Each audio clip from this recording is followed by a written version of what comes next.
বাংলা আবাস যোজনার পেমেন্টের তারিখ ডিসেম্বর মাসের যে তারিখ থেকে দেওয়ার কথা ছিল বা আছে, বাংলা আবাস যোজনার উপভোক্তাদের জন্য অত্যন্ত খুশির খবর। সেই তারিখটির পরিবর্তন করা হয়েছে। এবারে খুব শীঘ্রই পেতে চলেছেন বাংলা আবাস যোজনার টাকা। তবে একটা কথা আপনাদেরকে মনে রাখতে হবে, প্রথমত আপনাদেরকে বলবো, বাংলা আবাস যোজনার বিষয়ে অফিসিয়াল ভাবে কি চলছে। বাংলা আবাস যোজনায় যে প্রভিশনাল লিস্ট প্রকাশিত হয়েছে, সেই লিস্টটি কম বেশি প্রত্যেকে হয়তো দেখে নিয়েছেন। এখন পর্যন্ত কিন্তু ফাইনাল লিস্ট প্রকাশিত হয়নি। বাংলা প্রভিশনাল লিস্টে যদি আপনার নাম থেকে থাকে তবে ভালো, তবুও যেহেতু এখন পর্যন্ত ফাইনাল লিস্ট প্রকাশিত হয়নি, তো এ কথা এখনো বলা যাবে না আপনি ঘর পাবেন কিনা। আর যাদের নাম প্রভিশনাল লিস্টে নেই তারা কি করবেন, আর ফাইনাল লিস্ট কবে প্রকাশ করা হবে, আর এই মুহূর্তের সব থেকে গুরুত্বপূর্ণ নির্দেশিকা, যেটা সব উপভোক্তাদের জন্য অত্যন্ত জানার বিষয়।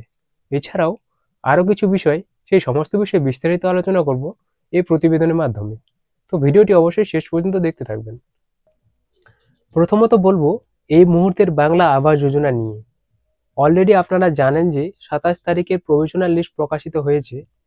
এটা কিন্তু ফাইনাল লিস্ট নয়, অর্থাৎ এই লিস্টে যাদের নাম রয়েছে আপনারা যে একেবারে নিশ্চিন্ত থাকবেন তেমনটা নয়।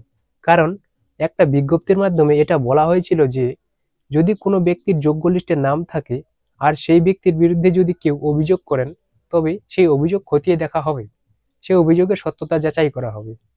যদি সেক্ষেত্রে দেখা যায় যে আপনি অযোগ্য হওয়া সত্ত্বেও আপনার নাম যোগ্য তালিকায় রয়েছে, তাহলে কিন্তু আপনার নাম পুনরায় সমীক্ষা করে আপনার নাম বাদ হয়ে যেতে পারে, এমন বিষয়টা কিন্তু উল্লেখ করা হয়েছিল। আবার এমনও হতে পারে যে এই যে লিস্ট প্রকাশিত হয়েছে, সেই লিস্টে যদি কোনো ব্যক্তির আনএলিজিবল লিস্টে নাম থাকে, বা তিনি যদি সম্পূর্ণভাবে যোগ্য হওয়া সত্ত্বেও, অর্থাৎ বাংলা আবাস যোজনার যে ক্রাইটেরিয়া ছিল, যোগ্যতার যে মাপকাঠি দেওয়া হয়েছিল, সেটাতে যদি তিনি কোয়ালিফাই করে যায় বা পাশ করে যায়, যে সে যোগ্য হওয়া সত্ত্বেও তিনার নাম যদি আনএলিজিবল বা অযোগ্য লিস্টে থাকে, এবং তিনি যদি বিডিও অফিসে অভিযোগ করেন বা নবান্নের দেওয়া হেল্পলাইনে কমপ্লেন করেন, তাহলেও কিন্তু তিনার নাম আরও একবার সমীক্ষা করে অযোগ্য তালিকা থেকে যোগ্য তালিকায় নিয়ে যাওয়া যেতে পারে। অনেক ক্ষেত্রে হয়েছেও। কিন্তু এই টাইমটা 3রা ডিসেম্বরে শেষ হয়ে গেছে, অর্থাৎ অভিযোগ করার যে সময়সীমা সেটা কিন্তু পেরিয়ে গেছে। ফলে আজকে ডেটে দাঁড়িয়ে যদি আপনি অভিযোগ করতে চান তো করতে পারেন, বিডিও অফিসে একটা দরখাস্ত করতে পারেন, কিন্তু অফিসিয়াল যে টাইমটা দেওয়া হয়েছিল সেটা কিন্তু পেরিয়ে গেছে। সেক্ষেত্রে আপনারা যদি এখনও অভিযোগ করেন, সেটা কতটা গ্রহণযোগ্য হবে সেটা কিন্তু একটা অফিসিয়াল ম্যাটার। এই প্রভিশনাল লিস্টের যোগ্য তালিকায় যাদের নাম রয়েছে তারা প্রায় প্রত্যেকেই কিন্তু যোগ্য, বাস কয়েকটা নাম শুধু এদিক ওদিক হতে পারে। অতএব বাংলা আবাস যোজনায় যারা যোগ্য রয়েছেন, আপনাদের কিন্তু এই মুহূর্তে দাঁড়িয়ে 4 তারিখ থেকে আপনাদের গ্রামে গ্রামে গ্রাম সংসদ সভা অনুষ্ঠিত হওয়ার কথা রয়েছে, সেই মতো নির্দেশিকা রয়েছে। এই গ্রাম সভাটা কিন্তু অত্যন্ত গুরুত্বপূর্ণ, কারণ নির্দেশিকায় বলা হয়েছে 4 তারিখ থেকে গ্রাম সভা অনুষ্ঠিত হবে। এই গ্রাম সভায় যাদের নাম অ্যাপ্রুভাল পাবে তাদের নাম কিন্তু ব্লক লেভেল কমিটির কাছে পাঠিয়ে দেওয়া হবে। সহজ করে বলতে গেলে আপনাদের গ্রামের যে কয়জনের নাম প্রভিশনাল লিস্টের যোগ্য তালিকায় উঠেছে, তাদের নামে অর্থাৎ 15ই ডিসেম্বর থেকে যে টাকা দেওয়ার বা পেমেন্ট দেওয়ার কথা আছে, তারা প্রত্যেকেই কিন্তু টাকা পাবেন না।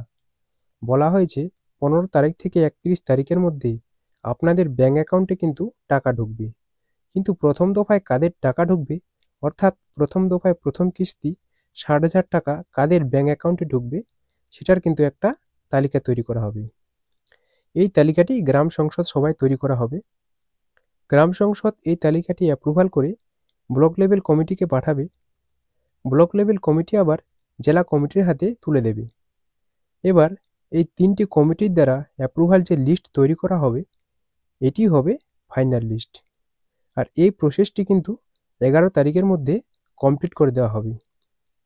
এবার ফাইনাল লিস্টে যাদের নাম অ্যাপ্রুভাল পাবে, অর্থাৎ এই লিস্টে যাদের নাম থাকবে, তারাই কিন্তু ফাইনালি 15 তারিখ থেকে 31শে ডিসেম্বরের মধ্যে টাকা তাদের ব্যাঙ্ক অ্যাকাউন্টে পেয়ে যাবেন, প্রথম কিস্তি 60,000। এখন কথা হচ্ছে, যারা জেনে গেছেন, অর্থাৎ যাদের নাম প্রভিশনাল লিস্টের যোগ্য তালিকায় রয়েছে, অর্থাৎ যারা ঘর পেতে চলেছেন, তাদের জন্য একটি গুরুত্বপূর্ণ বিষয়, যেটা হলো যে আপনি টাকা কিন্তু ব্যাঙ্ক অ্যাকাউন্টে পাবেন। আপনার ব্যাঙ্ক অ্যাকাউন্টে কিন্তু আধারের সঙ্গে লিঙ্ক থাকা অত্যন্ত প্রয়োজন। অর্থাৎ আপনি যে ব্যাংক অ্যাকাউন্টটি দিয়েছেন সেটি কি আধারের সঙ্গে লিঙ্ক আছে, অর্থাৎ অ্যাক্টিভ আছে? এটি থাকা অত্যন্ত দরকার। আপনারা একবার দেখে নেবেন, আপনার ব্যাংক অ্যাকাউন্টে আধারের সঙ্গে লিঙ্ক না থাকলে সেটি করে নেবেন। সাথে সাথে আরেকটি ইনফরমেশন দিয়ে রাখি, আপনার যখন 60,000 টাকা ব্যাংক অ্যাকাউন্টে ঢুকবে আর সেই টাকা আপনি যখন তুলতে যাবেন, তখন ব্যাংক আপনার কাছে প্যান কার্ড চাইবে। অর্থাৎ যে সমস্ত ব্যক্তি এখন পর্যন্ত প্যান কার্ড বানাননি তারা অবশ্যই প্যান কার্ডটি বানিয়ে নেবেন, না হলে কিন্তু আপনার টাকা আটকে যেতে পারে। এক কথায় আপনার ব্যাংক অ্যাকাউন্টটি সঠিক আছে কিনা একবার ভেরিফাই করে দেখে নেবেন। যদি আপনার মনে না থাকে যে কোন ব্যাংক অ্যাকাউন্টে আপনি দিয়েছেন, তো বাংলা আবাস যোজনার যে লিস্ট প্রকাশিত হয়েছে সেই লিস্টটিতে আপনি সমস্ত ইনফরমেশন পেয়ে যাবেন, সেটি একবার দেখে নেবেন। যদি আপনি সেখানে কোনো ভুল দেখতে পান তাহলে ইমিডিয়েটলি বিডিও অফিসে একবার জানাবেন, না হলে কিন্তু আপনার টাকা আটকে যেতে পারে। এবারে আসি, যে সমস্ত জেলায় এখনো কোনো লিস্ট প্রকাশিত হয়নি, রাজনৈতিক সমস্যার কারণে সেই সব জেলায় নাকি উপনির্বাচন ছিল 23শে নভেম্বর, সেখানে ফল প্রকাশিত হওয়ার ফলে আপনারা কয়েকদিনের মধ্যেই, ডিসেম্বরের মধ্যেই সেই লিস্টটি দেখতে পাবেন। আপনাদের যে জেলা পরিষদের ওয়েবসাইট আছে সেই ওয়েবসাইটে চেক করতে থাকবেন। এবারে আসি, যাদের বাড়ি এখন পর্যন্ত সার্ভে হয়নি তারা কি করবেন। এবারে কিন্তু 12 লক্ষ উপভোক্তাকে ঘর দেওয়া হচ্ছে, আর এই ঘর দেওয়া হচ্ছে 2022 সালের সার্ভের লিস্ট ধরে। এবারে সবশেষের যে পয়েন্টটা নিয়ে আলোচনা করব, এটা কিন্তু খুবই খুবই গুরুত্বপূর্ণ একটি পয়েন্ট। আপনারা কিন্তু ফ্রড, জালিয়াতি আর স্ক্যাম থেকে অবশ্যই সতর্ক থাকবেন। আপনাকে যদি ফোন করে বলা হয় যে আমি বিডিও অফিস থেকে বলছি, আপনি বাংলা আবাস যোজনার প্রথম কিস্তি 60,000 টাকা পেতে চলেছেন, ওটিপিটি বলুন বা আধার কার্ড নাম্বারটি বলুন অথবা ব্যাংক অ্যাকাউন্ট নাম্বারটি বলুন, তাহলে এই সমস্ত পার্সোনাল ইনফরমেশন কারো কাছে শেয়ার করবেন না। প্রয়োজন পড়লে পুলিশের সহায়তা নেবেন, কারণ এই সমস্ত ইনফরমেশন কোনো office, BDO office, HDO office, জেলা পরিষদের অফিস কোনো অফিসে নিতে পারে না বা নেবে না। কারণ যখন অ্যাপ্লিকেশনটি নেওয়া হয়েছিল তখনই সমস্ত ডিটেলস তারা সেখানেই নিয়ে নিয়েছেন। তো অবশ্যই এগুলো থেকে সাবধান থাকবেন। আর কোনো ডাউট থাকলে অবশ্যই কমেন্টে জানাবেন, আমরা যতদূর সম্ভব সেটা রিপ্লাই দেওয়ার চেষ্টা করব। তো আজকে এই পর্যন্ত বন্ধুরা, আবারও দেখা হবে অন্য কোনো ভিডিওতে।